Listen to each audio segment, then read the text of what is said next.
El establecimiento de una huerta moderna de alta densidad es una inversión costosa, por lo tanto, es importante preparar su huerta con cuidado.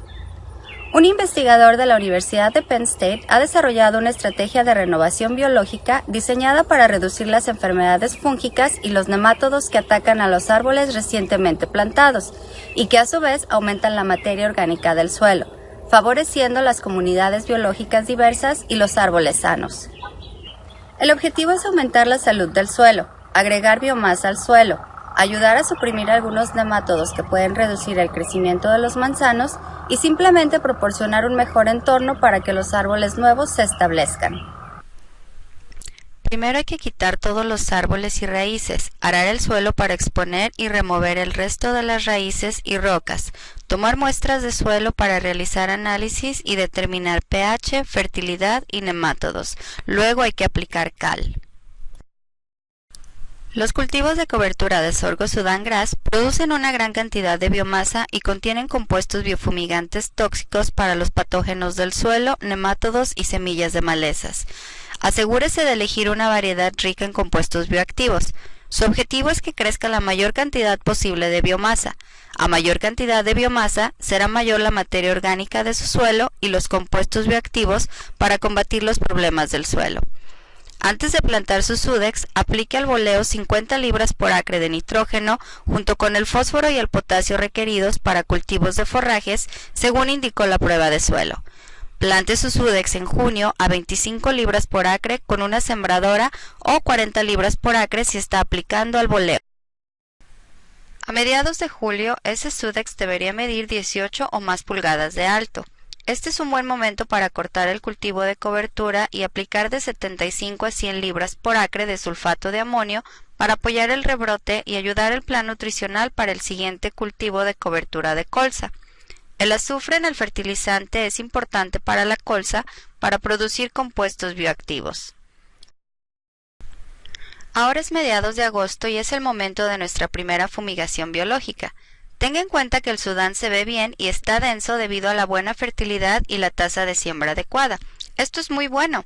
A mayor cantidad de biomasa que se produce y se incorpora, mayor será la cantidad de químicos que se liberarán.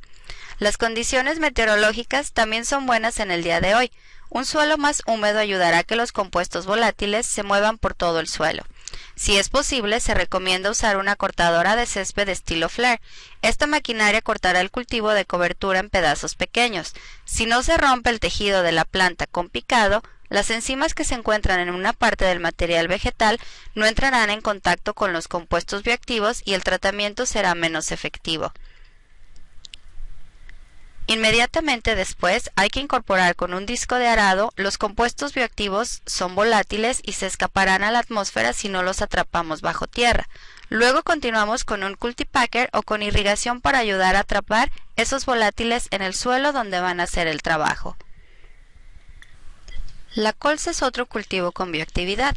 Las pruebas han demostrado que 2 plantaciones sucesivas de colza reducirán la población de nemátodos equivalente a una aplicación de telón.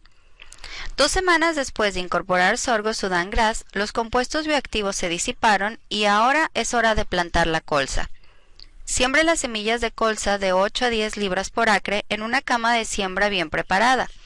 Dwarf Essex es una variedad estándar aquí en Pensilvania porque hiberna bien y contiene muchos glucosinolatos, los compuestos tóxicos para los nemátodos. La colza sembrada a principios de septiembre debe estar en la etapa de roseta antes del invierno para que pueda invernar con éxito. A principios de la primavera es posible que no haya mucha colza, pero tan pronto como la temperatura aumente producirá un gran crecimiento. Al igual que hizo con el cultivo de cobertura sorgo Sudan Grass, corte la colza y pase un arado de disco. 2 semanas después de arar el primer cultivo de cobertura de colza, aplique de 50 a 75 libras por acre adicionales de sulfato de amonio y siembre un segundo cultivo de cobertura de Dwarf Essex. A mediados de agosto, corte e incorpore la segunda colza. 2 semanas después de arar su segunda cosecha de cobertura de colza, es hora de aplicar más cal y los nutrientes que necesite para su cultivo de fruta, y también debe sembrar Kentucky 31 Fescue para los espacios que se encuentran en medio de las filas. 2 semanas antes de plantar sus árboles, aplique un herbicida glifosato para matar el cultivo de cobertura de césped en tiras de 4 pies para las hileras de árboles. El césped muerto no competirá con los árboles y atrapa más lluvia que un suelo desnudo y además reduce la erosión del suelo.